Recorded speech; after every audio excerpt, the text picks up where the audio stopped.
Contact C.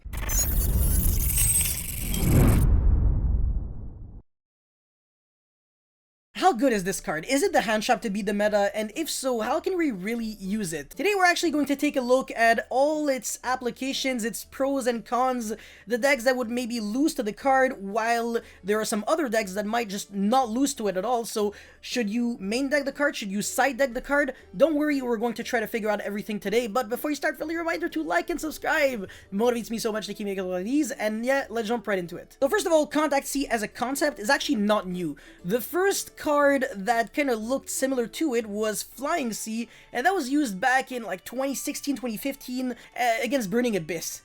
What did the card do? Well, you pretty much just special summoned it whenever your opponent normal was specialed, and your opponent could not exceed summon with as long as he had Flying Sea on the field, which was actually pretty huge because let's say your opponent was playing Burning Abyss, not only could he not make Dante, none of that, but also all the Burning Abyss monsters were destroyed since your opponent would control a monster that isn't a Burning Abyss. So unless your opponent actually started with Tour Guide or Rhino, that was really bad for your opponent. He was already starting the game with a -2 practically, which is huge. And also the card was really good against Zodiac because, as you can probably tell, they actually really need to exceed summon. They can't really do anything outside of that.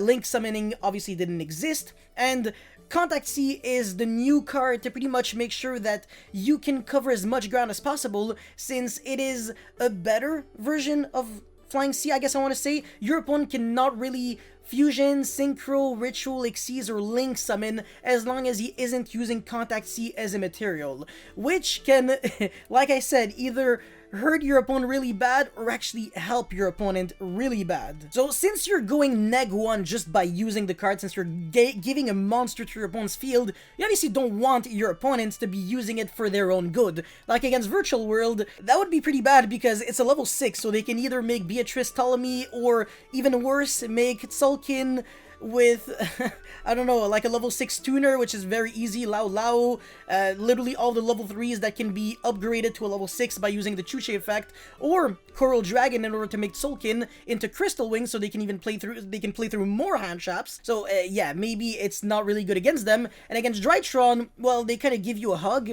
because they make, that actually makes Beatrice even easier to make. So like I said, they can play through hand traps better. They actually become more consistent when you give them a card like Contact C. It doesn't really matter what is the timing for it because your opponent can just randomly make IP Masquerade at the middle of nowhere and you're pretty much screwed because, like I said, now your opponent has even more interruptions thanks to your own hand shop. But that being said, it does demolish a lot of decks, and those decks usually are Tri Brigade, Prank Kids, Shuttle, Burning Abyss, like I said, Dragon Link, Salamangrate, and the list goes on. I want to say a lot of kind of niche combo decks that are really, I want to say, archetype locked. For example, against heroes, that could randomly be really good if your opponent is locked under hero monsters only, because your opponent can't just randomly make generic monsters using Contact C as a material. So if you're giving your opponents the Contact C, well, bye-bye, all the fusion summoning, all the everything, literally. So yeah, it's going to help you way more than one single Ashe or one single Vader, and that is really the theme of this video. Contact C is one hand trap that might be doing the job of several hand traps at once, or the job of 0 hand traps. There is an issue with the card, obviously. If you are in very simplified game state, your opponent can just crash the Retaliating C, or if you are going first and your opponent is going second, trying to break your board, and then you give them the Contact C, they might use cards like Zodiac Barrage, even though it's limited. They could sack it, or Forbidden Droplet in order to send the Contact C to the graveyard in order to negate your monsters. So that's definitely something that you have to keep into consideration. Enemy Control is another one, but it's kind of obscure, so nobody really plays the card. Most of the time, combo decks, and I want to say combo decks, now it's more like mid-range aggressive decks, they tend to not really play cards that remove monsters on your own field, and that's the reason why people kind of lose to Mystic Mind now, because people play a lot of cards to beat the opponent, but not really beat yourself, if that makes any sense. And Contact C is a floodgate that stays there on your own field, and it is summoned in defense, so it is going to stick there for at least like one turn, and if you are playing very passively against your opponent when you give them the Contact C, always summoning your monsters in defense, they might be stuck with Contact C for so long that is going to really irritate them and force to commit to plays that they really have no intention of making. For example, if you use the card against Prank Kids, well, is your opponent really going to make a Phoenix using Contact C in the Prank Kid? I don't think so. It makes no sense because it clogs the extra monster zone, and also it doesn't trigger the effect of the Prank Kids in the graveyard that was used for the link material of Phoenix, since it has to be used for the link material of, well, the link summon of a Prank Kid's link monster in order to trigger. So that's already an inherent neg 1 for the opponent, but on top of that, the Phoenix doesn't achieve anything at all. It literally serves no value, and your opponent would have to go, I don't know, polymerization, fuse 2 Prank Kids from the hand in order to make Rocket Ride, Tribute, summon back 2 monsters maybe. It's just too much, right? Your opponent is going neg so much that you're actually just sitting there in your chair and actually having a big laugh because it's all in your favor. And Contact C on top of that is an insect monster, and you already know what this means. It means that it is searchable off of Retaliating C, which is another hand trap that beats Prank Kids on top of beating Shaddolls. I'm really talking about Prank Kids a lot because the deck is shockingly really good, much better than we thought it would be. We really anticipated the meta to be around Drytron and Tri-Brigade, maybe a few other decks, maybe Dragon Link would still be there, but Prank Kids proved to be maybe top 2 or maybe best deck material. So if your side deck is really well prepared to beat Prank Kids with cards like Retaliating C and Contact C, you should not have any issues.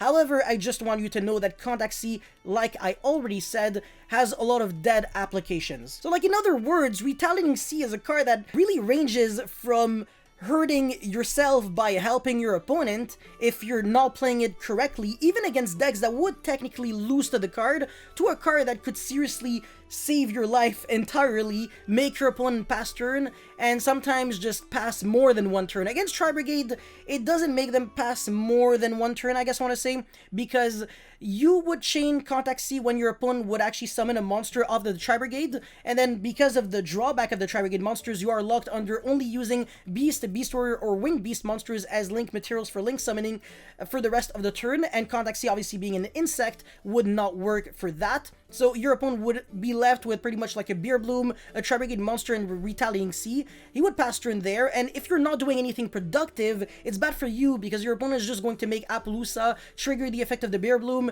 get the Revolt, and you can see how it's going to really kind of go to shit after that. So Contact C, if you draw the card and if you use the card, you really have to be productive as soon as you possibly can. So if the deck that you're playing is passive, maybe it's not really optimal to play a card like Contact C. It has to be really aggressive. So in a deck like Altergeist, I think I would be staying a bit far from a card like Contact C, especially since it does clash with Multi-Faker's summoning effect from the hand, since if you're using the effect of Multi-Faker to summon from the deck, well, you can only special summon Altergeist monsters that turn, so it also clashes with Retaliating C, Nibiru, and Phantasme, and yeah, you can already see that Contact C might not always be perfect for you. But yeah, like I said, in conclusion, I really do believe that Contact C is a great card, but it's so incredibly specific that if you want to play it in your side deck, make sure you just write like a sheet on Excel or anything that kind of tells you like all the matchups that you think you're gonna be playing against,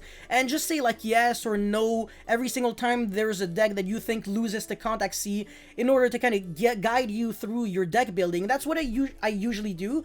I have a side deck and I try to cover as many matchups as possible. And I'm like, okay, this card could be played against that deck, so I have like a side in, side out for every single deck, and if Contact C doesn't cover at least 1 or 2 or maybe sometimes even 3 decks, it's going to be taking up way too much space in your extra deck, and it's not going to be worth it for you. However, this can kind of be mitigated when a deck is being played so incredibly heavily that it's fine if you're only side decking it for one deck specifically and it is dead against the other decks. For example, in the tier 0 format, it is completely correct to have a hand trap that only beats that one deck because you're playing against it like 80% of your matchups anyways, so whatever, you're not going to have a lot of dead side deck cards, and that is the huge kind of compromise with deck building overall in general, especially side decking, which is kind of considered by players to be the most complicated part of building a deck, because when you're side decking, you're also main decking in a way. Your side deck complements your main deck, and you're not really allowed to play cards in your side deck that wouldn't really work well with your main deck, like I have 14 cards that I want to side in, but I can only really side out 5. What am I doing? Yes. Anyways, that's pretty much it for this review on Contact C. I really hope you guys were able to learn a thing or two and enjoy. Most importantly, of course, make sure you leave a like, a comment, and a subscribe. That would motivate me a lot to keep making all of these. And I'll see you next time. Peace.